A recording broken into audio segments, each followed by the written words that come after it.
দেখেন দেখেন আর একজন কিভাবে ঘুমাচ্ছে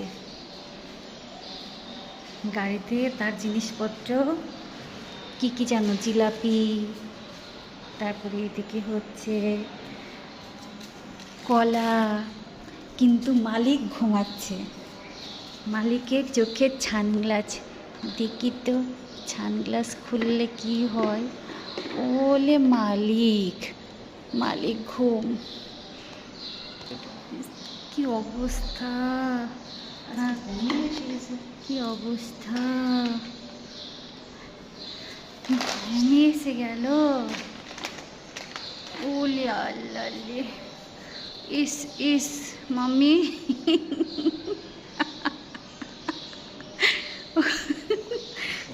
আসেন আসেন আসেন, ঘরে আছেন। কোলে নাও কোলে নাও। ও হাতে দেখি চিপসও আছে।